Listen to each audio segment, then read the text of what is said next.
Thank you so much, everyone, for joining us. Well, in the UK, it's this evening, but I know we've got people from around the world today. It's so exciting to be here for such an amazing book launch.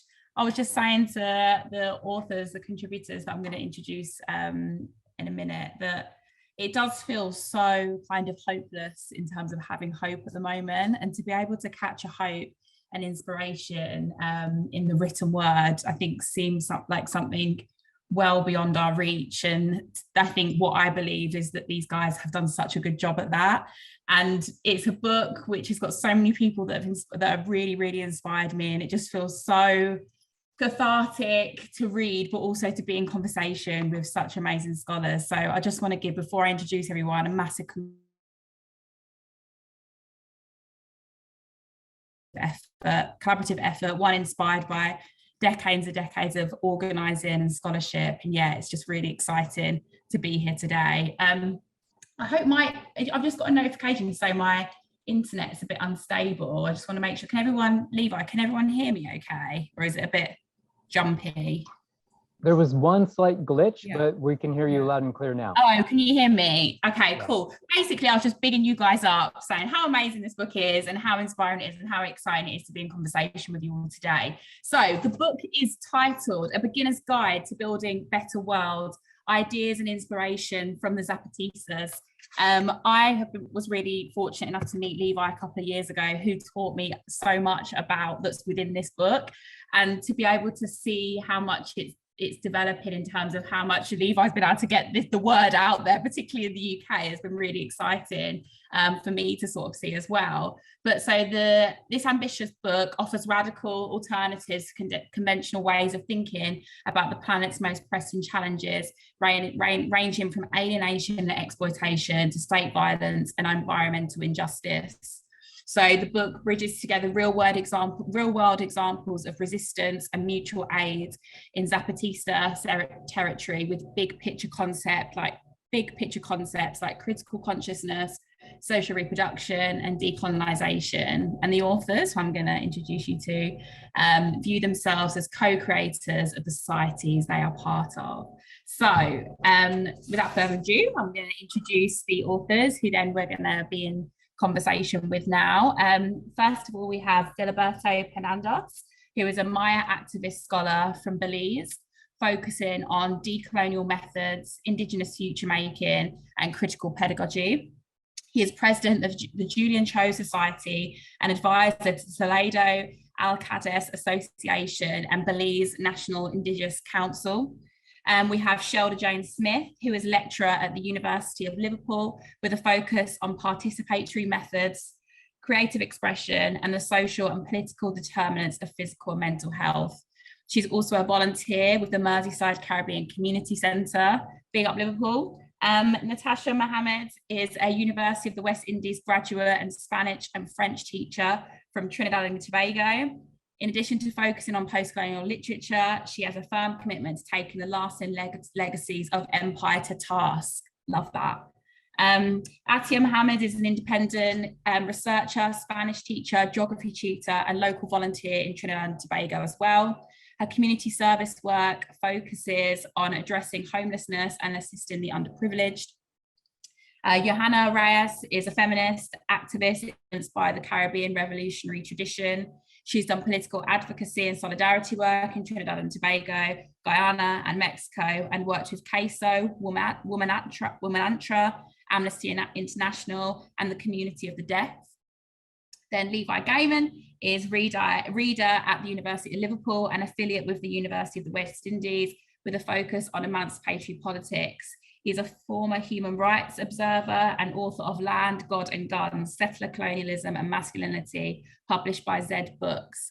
Wow, what a lineup. Can I just say also, I'm quite nervous, even though I'm the host, because this is just, I always get really nervous when I'm around people that I really very much look up to, but also when people have produced work that is just so inspiring and that uses academic scholarship in a way that is so accessible and something that we can use. Like, it just makes me nervous with excitement, if that makes sense. So if you see me sort of tripping up on my words, it is because I'm nervous, but also because I'm excited and inspired. Anyway, so we're going to start with Filiberto. Filiberto, can I ask you, I feel like when I gave my introduction to you, Filiberto, there might have been some names that I slightly said wrong. So I'm really sorry about that if I did do that. So you can correct me. Please do correct me. I very much like to be corrected. But yeah, so Filiberto, before we dive into the content of the book, might you be able to kick us off with a brief introduction to who the Zapatistas are? And honestly, audience, be ready, because these are the people that know what time it is, and they're going to be the ones that help us out this mess.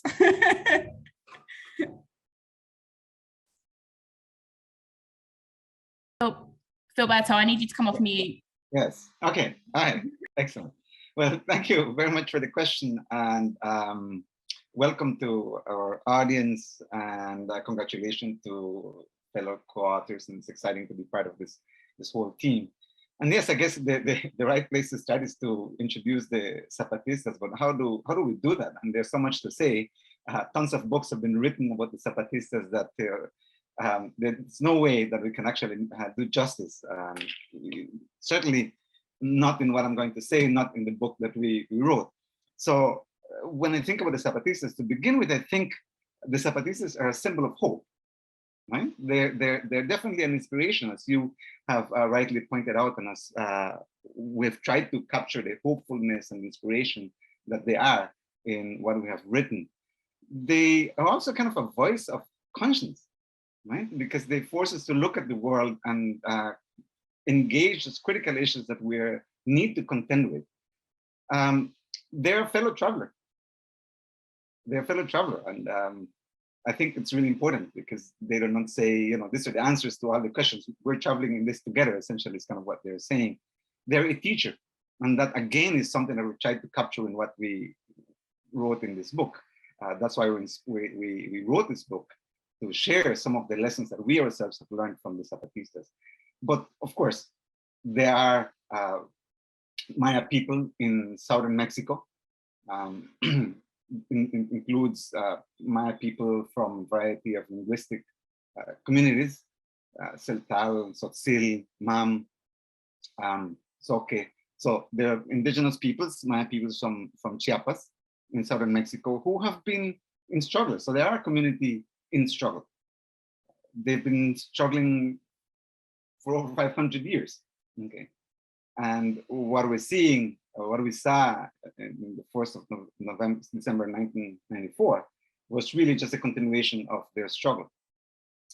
And so they, you know, that for a long time, these communities have been suffering exclusion, exploitation, dispossession. And, you know, it is a moment in their history where they came together and said, you know, ya basta, enough is enough. We have to change the reality that we're confronting. Okay, no more will there be a Mexico without us. No more will there be a world without us, really. So taking their place in history and coming kind of on the world stage, really. And since then, they've been engaged in a process of constructing an alternative, an autonomous alternative. And I think autonomy is a big element of what they do, being able to think from where they are, being able to think from who they are, in dialogue with others, because I think, as you will see in this book, there's a lot to do with the question of dialogue and engaging others. So really, I think that's who they are. The Zapatistas have been, like many indigenous peoples, have been drawing on their own cultural backgrounds, on their roots, in order to think about the future differently, in order to engage the present and to co-construct a future. Those are some of the things I'd like to highlight. As I said, there have been tons of books written about the Zapatistas, and I'm sure as we go along, we'll be able to share a lot more about the lessons that we're drawing from the Zapatistas in the work that we do and what we want to share. That's amazing. Thank you so much, Filiberto. I think one of the things that definitely has come through when I've been reading about them is like the emphasis on engaging with and embracing difference as well, which I just think is so powerful. And like you are not alone, we are with you. Like, I love all that sentiment. Like, I think it's so powerful. And the rooster crowing is very Zapatista. Levi, I'm sorry, I love loving the rooster as well. Next question for you, Filiberto. So the first half of the book emphasizes the crucial role of ever evolving indigenous ways of being, and Maya cosmovision, how Maya cosmovision plays in the Zapatista construction of autonomy. So chapter 4 then poses 3 generative questions. Are alternative futures possible? And what might these futures look like? And how do we breathe life into alternative futures? What might these futures look like? Yeah, how do we breathe life into alternative futures? And before closing with a reference to the creation story in the Papulva. Can I say, how do I say it? Papulvu. Yes. So can you tell us more about this story and how it speaks to these questions? I'm very interested in this in terms of... Fantastic. You know, it's interesting.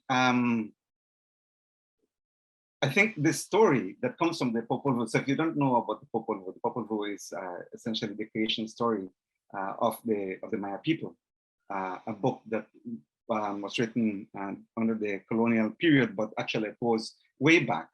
And there's so many teachings that can be drawn from that book. And in a sense, I feel like the Zapatistas really bring to life that story that you're referring to. So let me tell you a little bit about the story. So in the Popol Vuh, it talks about the creation of the universe, of Earth, of human beings, and particularly about human beings. I want to share a little bit about that story. But in the creation of human beings, you know, there is silence. It begins with silence. Okay, so the book says, you know, there's complete silence, which I think is really important if you're going to create, right? So there's silence, and then you have the creators come together and join their words and their thoughts. And then they try to create human beings. And first they try to create them out of clay. But these human beings forget to honor their creators. And so they're destroyed. Then there's a second try, okay? And this time, human beings are created out of wood. And they are not very articulate in their movement. But beyond that, they forget to really care for their environment. Essentially, don't take care of the plants, the animals, their implements, their tools. And so these very things turn against them and destroy them. And then there's a third try. And in this third try, the creators kind of trying to figure out, so how do we create human beings? And they say, okay, you know what, we need to go and consult with these elder creators. And so they go and consult with the elder creators, and these elder creators say, oh, you've been doing it wrong, essentially, right? Here, try this, you know? And so human beings are created then out of corn. And hence my people are referred to as people of the corn, okay? And this time, then they're allowed to exist because they merely remember to honor their creators. And so they're allowed to continue to exist. Now, that story, I think, is very powerful because it speaks to the very question of creation, okay? Of addressing a problem. There are a couple of things I think are important highlighting in that story. It is about creating humans. It begins with silence. And this kind of silence is necessary, a kind of centeredness, really, right? That is necessary to begin to create the taking of account of the situation. But there's a coming together. There's no single creator. We're talking about creators. And so it says they came together and joined their words and their thoughts. It's talking about community. It's talking about dialogue. It's talking about consensus. And then the other element of it is that it really, there's no single try in this creation process, but there are several tries. And it involves reviewing what we've tried. So if you think about some of the things that the Zapatistas talk about, like caminando, preguntamos, walking, we ask. You know, this story reflects that. You know, as we walk, we ask, and we create, and we think about that, and we come together again, we join our words and our thoughts, and we try again. So it's not a single try that brings about human beings. So if you think about that, right, and you think about the questions of the future, I think it speaks to those questions in the sense that are alternative futures possible? Definitely, absolutely, and I think the Zapatistas show that. As it's shown also in this Popol Vuh story. What might they look like? Well, there's no single and absolute answer to that, but as we walk, we ask, I think, and that story relates that question as well. And how do we bring that to fruition? Well, the question of dialogue, of consensus, of community, of consulting, of including those voices that are excluded, in this instance, the elders that were not part of the first gathering, that's important. And so to me, those elements of that story really speak to the story of the Zapatista and to thinking about and bringing about alternative futures. That was such a beautifully crafted answer, Filiberto. Like, this is just doesn't feel like we are at a academic book launch. Like, it's so embedded in praxis and imagination, and it's just so inspiring. So thank you so much for that answer. Just one more question though, following on from what you just said, how might we relate these matters and these teachings to other Indigenous groups in other regions and their struggles? Like, how do these things overlap, and how do they compare, or do they compare? Right. Sure. I mean, this book obviously focuses on the Zapatista because that's, as I said, we got a lot of inspiration from them. But I think a similar story could be told about Indigenous peoples elsewhere. The fact is that Indigenous peoples are kind of on the receiving end of the reality that we confront. If we think, you know, climate change, inequality, all of those bad things that are happening are affecting all of us, it's certainly affecting Indigenous peoples even more so. And so I think being able to pay attention to how Indigenous peoples are responding is really important. But just like the Zapatistas, you know, said, "Ya basta," you have instances, for example, in Canada with the Idle No More movement, essentially saying idle no more. It's a kind of "ya basta," right? Enough. So there's similar stories. I think what we see among Indigenous peoples around the world is that they're certainly engaging the present and imagining alternative futures by reaching out into their own past. So a kind of process of rerouting, but also rerouting, right? So imagining who they are in the future. So often we tend to think of Indigenous peoples as being peoples of the past, right? As kind of traditional, right? They never change, and that's not true. I mean, Indigenous peoples are of the present. I talk about Indigenous peoples as being future makers. And so that is certainly what the story of the Zapatistas, that story reflects of what's going on in many other places. I work a lot in Belize, and I think if we were to look at the case of Belize, we would see a lot of similarities. Here, again, you know, Indigenous peoples are seeking their own cultural knowledge, right? And they talk about one of the main challenges that they have is to think about what it means to be Indigenous going forward. They have this concept of Ral Church, for example, that means people of the land, okay?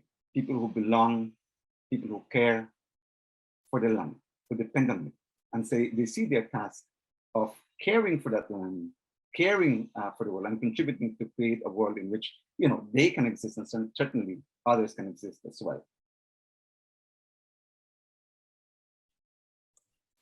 That's amazing. Thank you so much. Thank you so much for those answers, Filiberto. They're brilliant.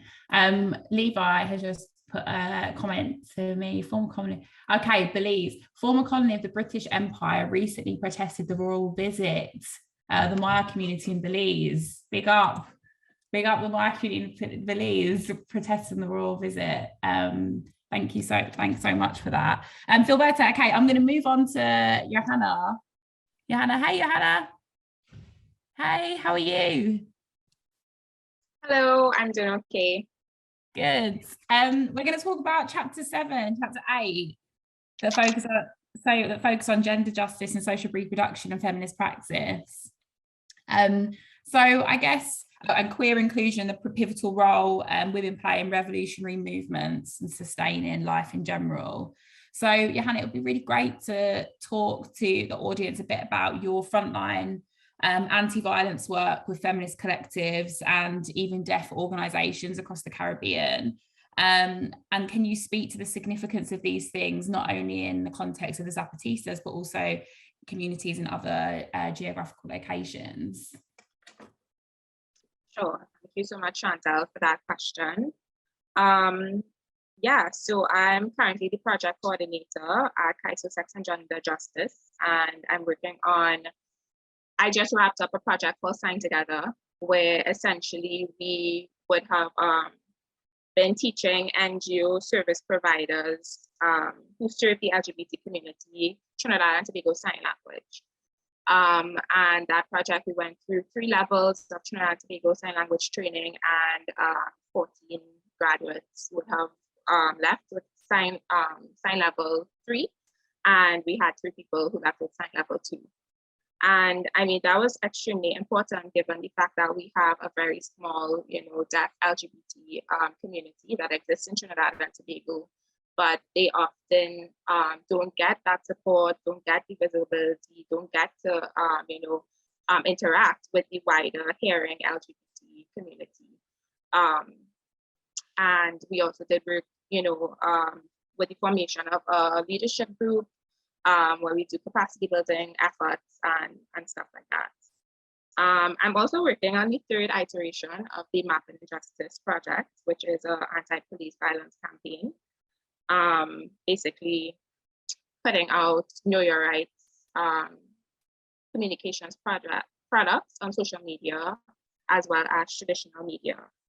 And I mean, those 2 things sound like so different and separate. But in our work, when confronted with a deaf trans woman sex worker who's had a violent encounter with a police officer, then it doesn't become, it's not so separate anymore. And you can kind of see the intersections and the layers of, identity and oppression that people experience, in their everyday life. I think working and thinking about the topics covered in chapters 7 and 8 of the book, namely political education, it's not by chance. It's not by chance because we operate under and rebel against unequal power dynamics in our respective geographies. And this, along with the systems and structures that support this unequal power dynamic and enforce these political inequalities, are the problem. So it makes sense that if we're going to be active, against those things, that we kind of start with the problem and where it is. And then navigating the smoke and mirrors in terms of the discourses that other marginalized communities, and getting to what is the truth and what's actually really there and what's happening is the goal of political education. And it's what is extremely important in terms of, getting the work done, or at least starting to get the work done so that we can, move forward together in that group. And what the Zapatistas did that. They did that work within the context of their, timeline and geography, and they continue to do it. And in observing the innovation in mass communications, the way that they talk about, executing the work, or like what we would call project management, is nothing short of excellence, in terms of execution. The Zapatista, Filiberto would have mentioned the phrase preguntando, caminamos, asking as we walk. And it basically, to me, it's what many of us in the NGO sector might know as design thinking. These Zapatistas, they have women's revolutionary law, which is really simple, 10 laws, straight to the point, bam, bam, bam. And it's, to me, it's similar and a simplified version, a simplified and effective version of what we have as the CEDAW, what many feminist activists would know as the CEDAW, with the 250 however much general recommendations. I mean, obviously, CEDAW is important in terms of as an international treaty body, but I think the simplicity, the authenticity, and then also the effectiveness of these Zapatistas is what we can look at and try to emulate, in terms of our work, in terms of our future making work, our change making work. And that's something that I take away, from them in observing them as I go along. This morning, I was completing the country narrative on this case of women and girls who have been victims of police violence as part of the subcommittee of the Anti-Racism Coalition. And I mean, it was alarming, but not necessarily surprising in terms of, you know, the way that women were treated by the state protective services. And I mean, if we could delve into that, but that's a whole other talk. But I think what I am constantly asking myself and constantly asking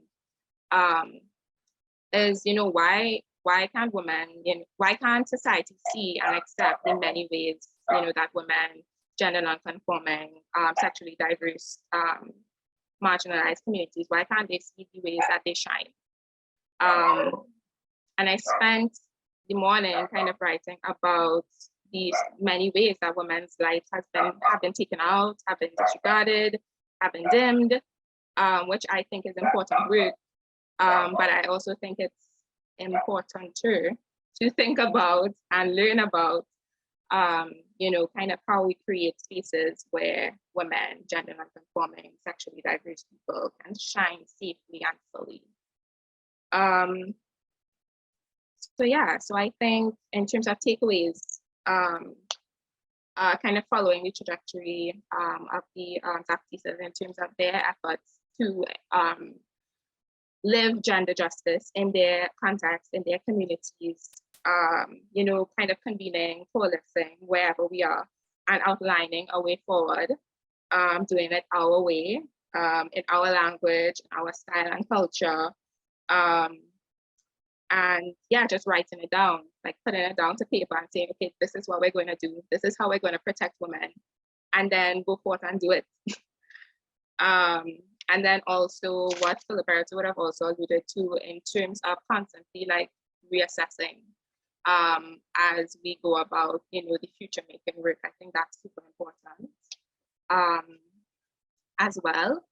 And just being open to changing and being different. I think something that's super interesting is the way that these Zapatistas use linguistics to be inclusive of the LGBT community, like using the A. I think that's something that's so lovely and effective and simple. And it's just kind of one of the many ways that we can make each other feel full, make each other feel included, and we can do it if we want to. And the last thing where I'll close is another important practice, I think, is the constant like celebration and remembering of the women and just kind of like people who've done so much work and who have shone so bright despite all of the attacks, all of the slandering, all of the work that, you know, the white supremacists, racist, misogynistic Hydra, all of the work that they're trying to do. There are so many women that have pushed back in a myriad of ways, strategic advocacy in terms of the academic sector, and then also in terms of just like existing and surviving like in their homes and raising their families. So just continuing to celebrate and honor all those different types of social and reproductive labor, but also labor in civil society that goes unnoticed, like constantly seeing that and constantly acknowledging it. I think that's also like a way forward as well. So yeah, I was going to say, that's so beautiful. I just want to say one thing you just said then, which I've been reading a lot about in terms of thinking about Afrofuturism. Like, we can't imagine the future without thinking about and imagining and honouring the past or those that came before us. And I just think, even though that sometimes sounds like quite a simplistic thing to say, it's really not, and it's not said enough. So I think that is such a powerful thing to end on, particularly when we're talking about gender justice. Like, it's beautiful. Thank you so much. Was there anything else that you wanted to add to that, or are we? There's more things I want to ask you, but I'm just conscious that we need to get through everyone else's contributions. But that was honestly, I'm good. Thank you. Incredible. Thank you so much, Yana. Thank you. Shelda. Hi, Shelda. Over in sunny Liverpool, from Trinidad. Loving this. All the Caribbean connections. It's incredible. It really, really is. Shelda, I'm going to ask you a couple of questions about chapter 3. Are you ready? Yes. Okay, so chapter 3 details how health and well-being have been impacted by both colonial worldviews and the logics of neoliberalism, which, as you point out in the book, the Zapatistas effectively declared war on. What can we learn from the Zapatista healthcare system, their approach to medical knowledge, and their notions of well-being? Right. So, in like the way that I'm using neoliberalism, it's, you know, I'm not just referring to the political, economic, infrastructural policies, but just also acknowledging that, you know, neoliberalism like intrinsically shapes and alters human psychology. And it's where you have this proposing idea of biopower and subjectivity as a way of basically saying, you know, modern humans live under this ideology and view the species in quite transactional terms, and places primacy on the individual and individuals' capacity for self-regulation and responsibilization. And then within biomedical healthcare, the kinds of healthcare that we're used to in the West, you know, this does two things. Like, it frames structural conditions and realities that certain groups live under as individual choices or the results of individual choices, behaviors and lifestyles. And secondly, you know, it seeps into our collective understanding and worldviews of health.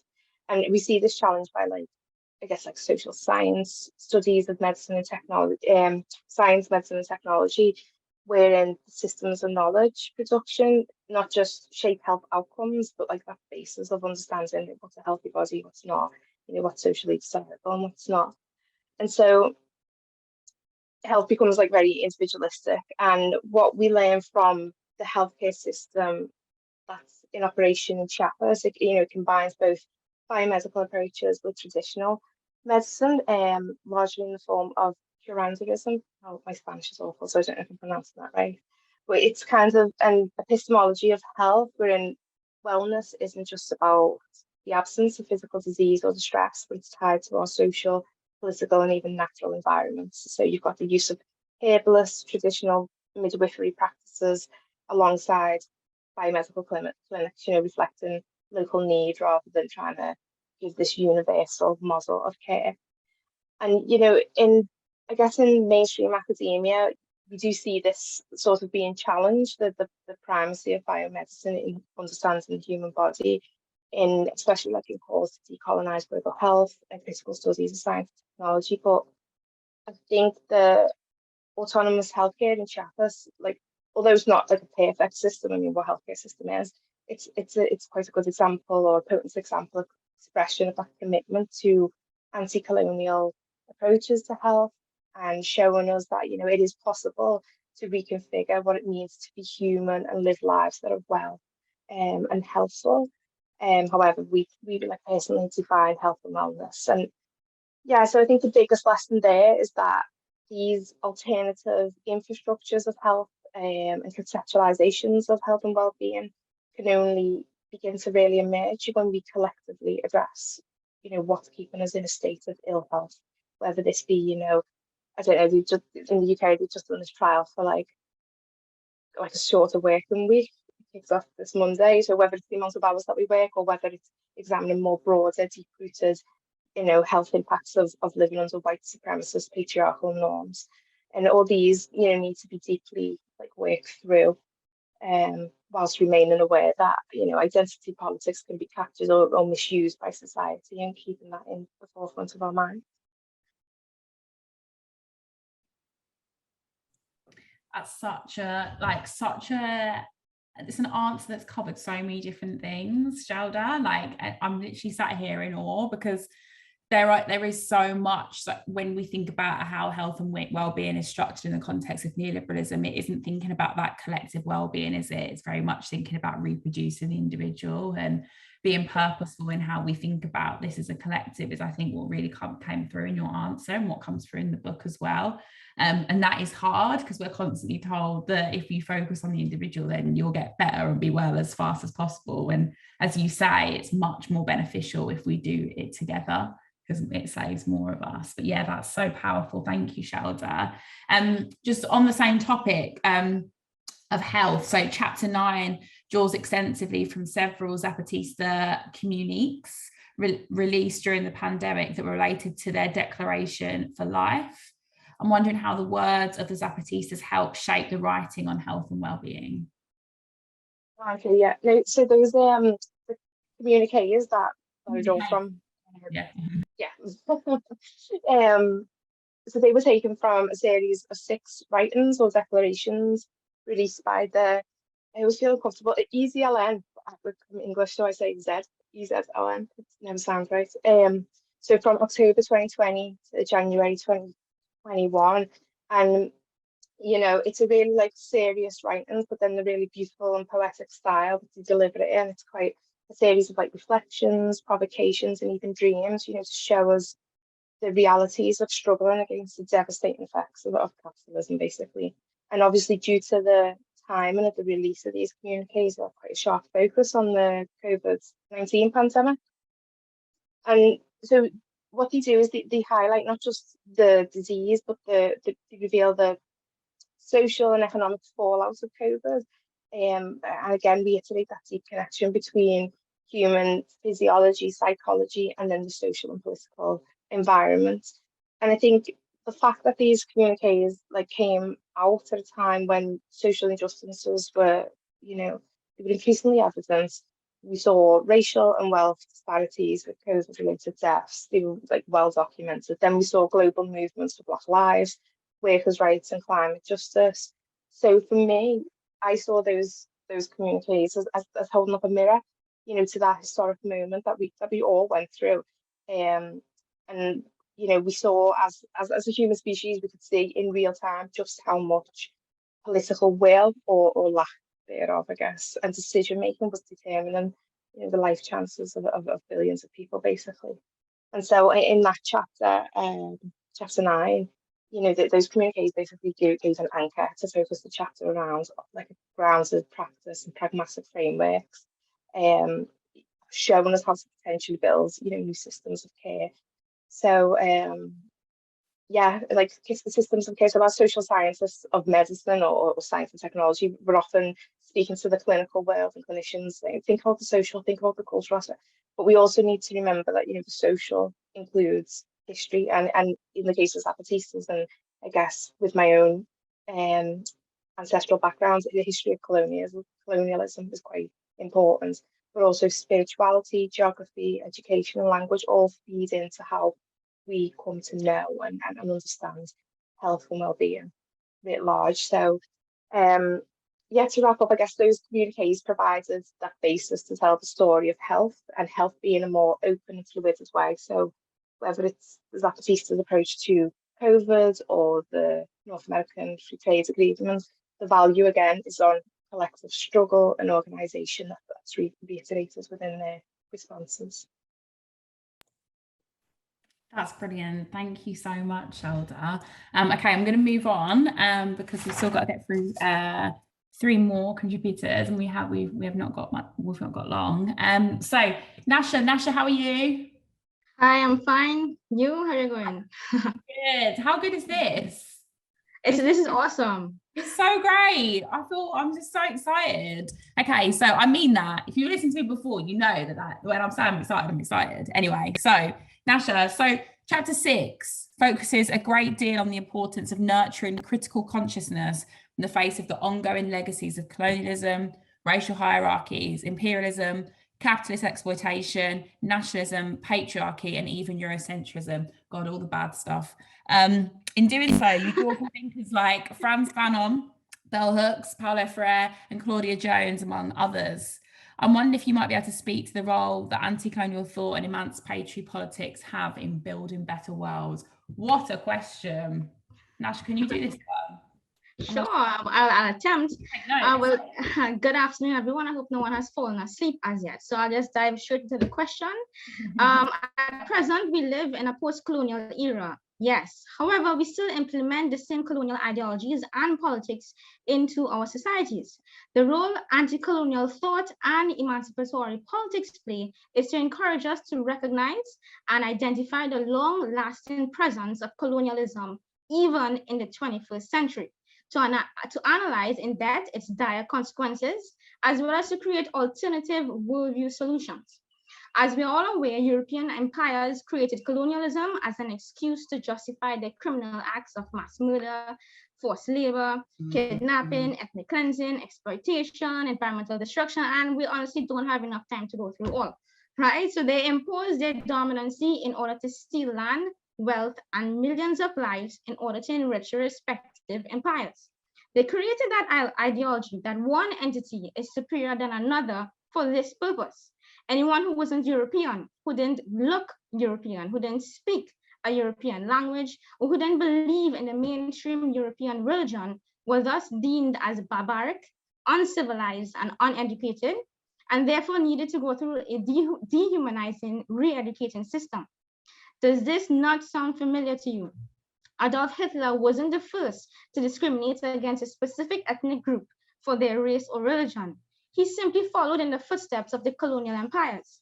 And today, we have many more ongoing situations where communities have been killed, forced into homelessness, into detention centers or education camps, where they undergo brutal treatment for being different, for not having the right ethnicity or religion.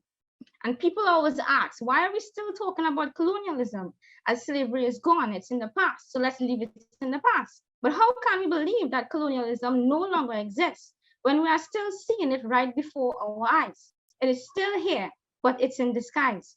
It simply evolved through the centuries under different labels: colonialism, imperialism, neocolonialism, orientalism, and now capitalism. It never ended, and it only brings destruction and mayhem.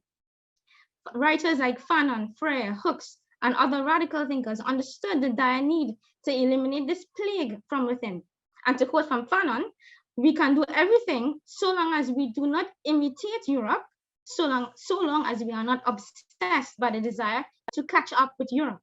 Anti-colonial thoughts and emancipatory politics are our only weapons to break free from this detrimental profit-making and exploitative system. There is a great need to recreate our own societies, and we must start from the very core. Education is the roots of our nations. We must deconstruct and restructure our education systems to highlight the injustices brought on by capitalism, to stay away from its practices, and to find a more sustainable, collective way of coexisting together. Unity is therefore a key factor, because as long as we continue to focus on our differences, which were established by colonialism, we cannot unite. And if we cannot unite, how can we build a better world together? We must replace hate with compassion, division with unity, individualism with collectivism, environmental degradation with sustainability, inequality with equality, and learn from communities who are already thriving without capitalism. I hope that answered the question, Chantelle. Nasha, I'm ready. Where do I sign up? Are you leading us? That was absolutely brilliant. Thank you so much, Nasha. So brilliant, clear, succinct, instructive, generative, all the above. Thank you so much. Thank you so much, Nasha. Right, Atiyah, we're going to go on to you now. Hello. Hi, I am very scared to go after Nasha. It's all love here. It's all love. You know that. It's all love. Yes. You're going to be brilliant. Yes. Excellent job. Excellent job, Nash. Okay, yes. So throughout the book, and in chapter 7 in particular, you stress the importance of critical pedagogies departing from colonial and banking model approaches to learning, and how the Zapatistas can arguably be seen as decolonizing education in some ways. While important this call to decolonize education has been from a trend in several mainstream institutions across the world, it doesn't always necessarily appear to be transformative. I know we can certainly talk a lot about that in the UK. So I'm wondering what lessons we might learn from the Zapatistas about decolonizing education in the truest sense. Okay. Thank you, Chantelle, and thank you, everyone. First of all, I would just like to begin by saying what an incredible honor and privilege it is to be sitting with such amazing and brilliant people. And thank you to all those who joined from around the world. Now, just a little bit about me before I move on. Well, as you all know, I live in the Caribbean in a small island called Trinidad and Tobago. I'm a high school Spanish teacher, and I just completed my postgraduate diploma in international relations. Thank you. And so Dr. Levi, who is going to go after me, he is the glue that is holding everybody together here, who's sitting here today, right? And I met Dr. Levi approximately about 7 years ago at UE when I was, when I was, when I was doing my double major in geography and Spanish. And he was this kind of like cool, hip, radical political geography teacher, you know, and he had very unconventional methods of teaching. And what I mean by unconventional is that, you know, he would encourage a lot of critical thinking, autonomous learning, and he actually introduced me to the works of Frantz Fanon, Frere, and then he would take us under these poetries, and he would have us read chapters and then discuss it. And he questioned us, like, how can we change this? Why is this perpetuating today? And he quickly became one of my favorite lecturers and teachers. And thanks to him, I am here today as well. Now, to get on to your question that was directed to me, why is decolonizing education necessary, and what are the Zapatistas' approach to education? Now, first of all, I would just like to highlight, what does decolonizing education mean? And simply put, it means departing from that system that we have been accustomed to. So it's the process of undoing colonizing practices. So within the educational context, this means confronting and challenging the colonizing practices that have influenced education in the past and which are still present, very much present today. Now, today in the Caribbean, our education system is run by the British Privy Council, meaning that the content in our curriculums, our CSEC and CAPE exams are all organized by this entity. And we do not have control over what is being taught in the curriculum.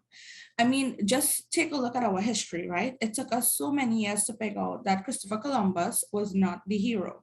And yes, here in the Caribbean, we are seeing small steps towards moving away from decolonization of the education system. But simultaneously, we are witnessing the problems that are coming out of that. And this links us to Eurocentrism, which Nasha so passionately spoke about with regards to Western culture, beliefs, education, and academics, which are favored more than others. Now, with regards to European history involved in the Caribbean, we are being provided with European ideas, European beliefs, which are not always the truth. So let's talk a little bit about colonialism and slavery, which again, Nasha mentioned, where colonialism is still present, but just under a different label now, which has evolved over the centuries as societies progress. But without a doubt, it is still present today, and these practices of colonialism are still seen throughout our educational system. So what exactly does the Zapatistas practice in their education system that will allow us to stray away or to move away from the current colonial education system? And the answer lies in their anti-colonial thoughts, which go against discrimination. So we know that the Zapatista community is one, of community, of progress, and it is a complete 360-degree spin from colonialism and capitalism, which is fueled by competition and enriching the few and impoverishing the majority. Now, the Zapatistas show us how collectively everyone progresses together and grow and shares the wealth, so that there is a redistribution of wealth. And they are part of decolonization of education. Now, there's a quote in our book which says, "Está usted en el territorio zapatista en rebeldía. Aquí manda el pueblo y el gobierno obedece." And this simply means that you are in Zapatista territory. Here, the people lead and the government obeys.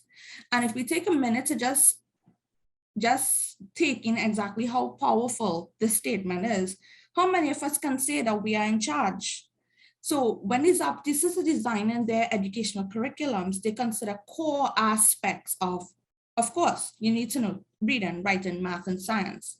But simultaneously, there's a heavy focus on the revolutionary history of Mexico, where they focus on, indigenous regions' language, culture, customs, land, nature, gender equality, through the Zapatista Women's Revolutionary Law, which Johannah mentioned as well.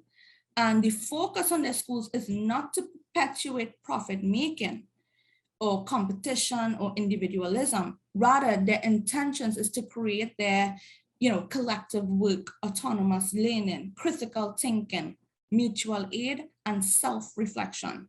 And you all can dive more into this chapter 7 in terms of this particular topic. And so here we see that the Zapatistas are practicing self-determination outside of state institutions and mainstream NGOs. And so we can see it today because right now the world's wealth is in the hands of a few due to colonialism. So when empires were stealing the wealth and land, naturally all the wealth and power went to, or is still with the empires now. So to build a better world, we need to correct all the wrongs that were committed before, which Nasha stressed about. And we have witnessed this as a world, as a community, through the COVID-19 pandemic. We are seeing the negative effects of colonialism, and we are still seeing it, and we will see it in the future as well, when millions are living below poverty line, there's bankruptcy, there's unemployment, and there's a certain percentage of people who remain unaffected by it because of the control of wealth. So we need to be informed how to stay away from these capitalist traits, meaning being tied up in loans and mortgages and owing people. So it starts with education and with moving away from the present system today. Thank you. I hope that answered my question. Honestly, this is incredible. That was absolutely amazing. Thank you so much. Thank you. You guys are making UK academia look, no offense to UK academics in the chat, but very, you're the leaders. You are the leaders, basically. You're the leaders. This is incredible. Thank you so much. Levi, the glue, the legends, someone that needs to take the spotlight more. Come on, Levi. Come in. Hello. Say hello. No, I'm quite bashful about the attention, and will admittedly sort of say this is an incredibly tough act or tough acts to follow. I'm not quite for sure if I can say anything more illuminating or potent or inspiring than what everyone else just said. So I'll try to offer a bit of a recap as well as then to maybe summarize everything because we're coming up for the end of the session here. But to go back to where Filiberto started, I think one of the key things about the Zapatistas, in particular, their contemporary expression as well as practice of autonomy in a paradigm that's determined as well as modernity that's overdetermined by colonial worldviews, is that at the lifeblood of their movement and construction of autonomy, or what they quite poetically refer to as building a world where many worlds fit, is an indigenous heart. So it's effectively Maya cosmovision, ever evolving indigenous ways of being, as well as too, they're firmly rooted in a historical tradition of resistance and rebellion that dates back 500 years. And you can look at different Zoque revolts that took place in the 1500s, followed by Zeltal rebellions that took place in the 1700s, followed by rebellions in Chamula in the 1800s. So they are doing the work of remembering their ancestors, as well as then too breathing life into their memories via emancipatory politics by engaging in collective resistance, by committing to self-determination, as well as even participatory direct democracy. But one thing too to kind of to flag, or I think that is important to signpost, which Filiberto mentioned, is at the heart of that, or the lifeblood, is indigenous ways of being, indigenous ontologies, indigenous even epistemologies with the way that they're engaging in future as well as world making. Interestingly enough too, and incidentally dovetailing with what Johanna was saying about gender justice, as well as then even to the ways in which the Zapatistas have queer discourse to hold space for inclusion. It's not insignificant that in their recent journey for life, in which they sent delegations to Europe this past year, and this links directly to what Shelda was saying about the Declaration for Life, is that the first Zapatista to set foot on the continent of Europe was a transgender woman named Maria Jose, who then declared and renamed the entire continent unsubmissive or rebellious land. And so recognizing, whilst coming across the ocean that colonizers crossed in the contemporary moment, departing on the day that purportedly conquistadors conquered Mexico, 500 years later, arriving in Europe, and recognizing the resistances and struggles in and across Europe. So not even sort of coming to lay blame at the feet of anyone in Europe, but to say, we recognize the struggles that are taking place across Europe, and those are the people, as well as comrades, that we would like to meet and spend time with. As well as then too, I think quite poetic as well as significant, that a transgender woman was the one who renamed the continent from an indigenous Maya background. This also then links to what Nasha as well as Atiyah were talking about, the ways in which the Zapatistas are engaging in constructing autonomy through political education, remembering ancestors, incorporating land as well as ecosystems into their day-to-day education systems, very much learning from place, very much learning from ecosystems, as well as then too, refusing to be beholden to competitive individualism, as well as then to think through what does it mean to depart from selfishness, as well as pivot towards selflessness, which harkens back to one of their key axioms. And you'll see this all throughout Zapatista theory, if not here, if you start to read more of all the books that are out there about the Zapatistas. But they have a very beautiful phrase that I think captures a lot of different emancipatory politics, and it's structured as everything for everyone, or everything for everyone, nothing for us. And so that speaks to a particular type of revolutionary humility, which isn't timid. Obviously, the Zapatistas aren't timid. They took up arms and declared war on neoliberalism, as well as an arguably ongoing hierarchical and racist state in 1994. But it also sort of says and makes reference to, we need to be thinking about the material, not to mention psycho-spiritual well-being of everyone in and amongst our communities. So this statement of everything for everyone, nothing for us, I think captures quite a lot of the politics of Zapatismo. And then interestingly enough too, to kind of call back to what Johannah was talking about, there's also another expression that you'll find throughout Zapatista territory, which speaks to the degree to which women have contributed to the movement, as well as then too have fought battles internally on the front of gender justice. And that statement is, when a woman advances, no man is left behind. And you'll see different Zapatista paraphernalia and sort of handbags that will say these things, as well as then too, in engendering that collective spirit, as well as then in organizing. In 2018, they had the first international gathering for women in politics, sport, and the struggle, in which they featured and platformed a variety of different Zapatista women all across the generational spectrum. So very much foregrounding gender justice as well as women's revolutionary law. And then too, in remembering ancestors, as well as then too, political history, doing the work of not omitting or writing out women who are contributing to grassroots social movements as well as revolutionary change, as is so often the case, regrettably. And so to sum up, I would say the key inspirations and takeaways from the Zapatistas as well as Zapatismo are very much, to me, being engendered by a lot of the different people, maybe aside from myself, that you've heard from today, with respect to their call to be Zapatistas wherever you are, noting that these struggles we face in our respective geographies are often incommensurate with what indigenous rural communities are facing in the way of repression, slander, criminalization, as well as even state-sanctioned violence. But there is a lot of overlapping as well as regrettable instances of structural violence that other communities are facing. So then the impetus and onus is on us to, quote unquote, be Zapatistas wherever we are within those incommensurate struggles, and find each other to build roots and rhizomes, as well as then breathe life into these alternatives that are being collectively co-constructed,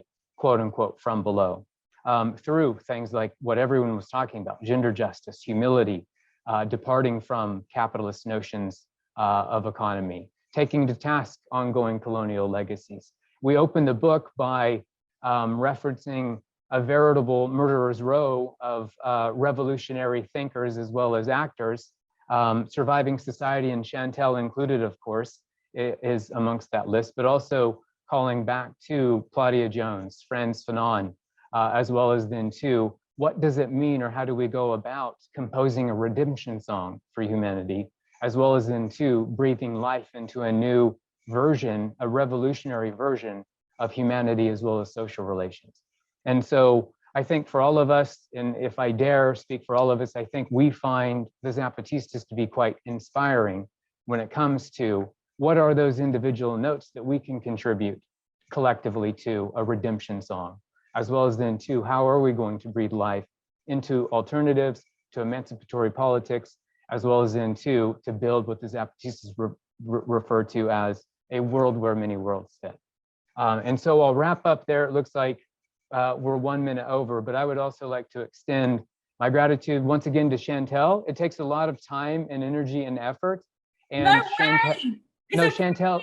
That is incredible. It's like the best Wednesday afternoon ever. I know a bit of what Chantelle is engaged in, and she's overextended, underappreciated, as well as is spinning plates all the time.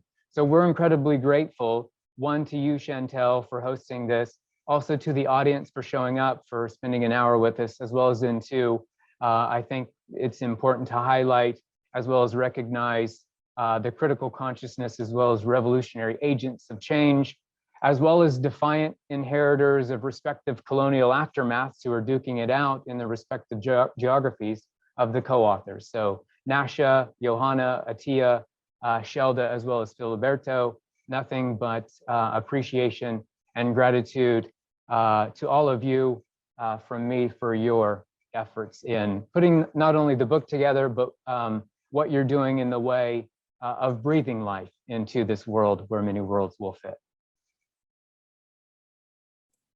Levi, that was an incredible way to end. Thank you so much. That was an absolute privilege to be part of that book, to be part of this book launch, and congratulations to all contributors. A special, obviously, congratulations to Levi for putting everyone together, the glue. We all need the engines behind our emancipatory social movements. We need those, we need the engines. So yeah, I think that's really important to say. And yeah, audience, thank you so much. We are going to close now. I think that unless authors, is there anything anyone else wants to share or flag for anyone to sort of look up post launch or anything like that?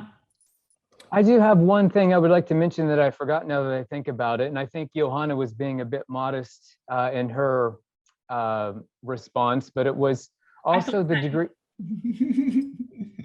the degree to which Johannah was talking about gender justice, but also everyone was sort of saying the ways in which the Zapatistas are building solidarity across difference. And so I know, and I think this is quite telling, even though it's an anecdote, but Johannah was fortunate enough, or maybe I should say Emory Douglas was fortunate enough to meet Johannah at Comparte por la Humanidad in 2017. And Emory Douglas, for those of you who aren't familiar with that name, was the Ministry of Culture for the Black Panthers.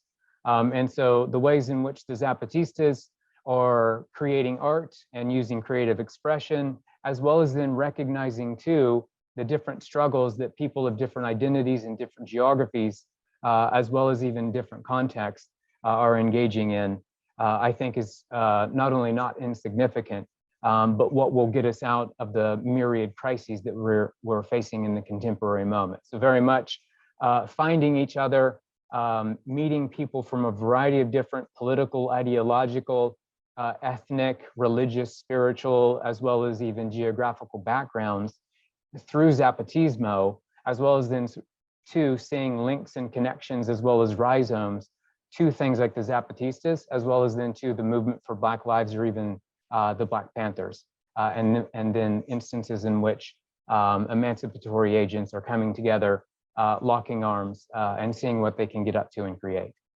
So I'll end my stammering there, and then once again say thanks to Chantelle, thanks to everyone, as well as thanks to the audience for showing up. And then to, I should also mention the crew at Bristol University Press for making this an incredibly lovely experience and endeavor, as well as even to believing in something that is a bit of an anarchic approach to collective writing and thinking with a variety of different people and trying to put the ideas together. So to the crew at Bristol University Press, to Chantelle, as well as co-authors, nothing but gratitude, as well as the audience.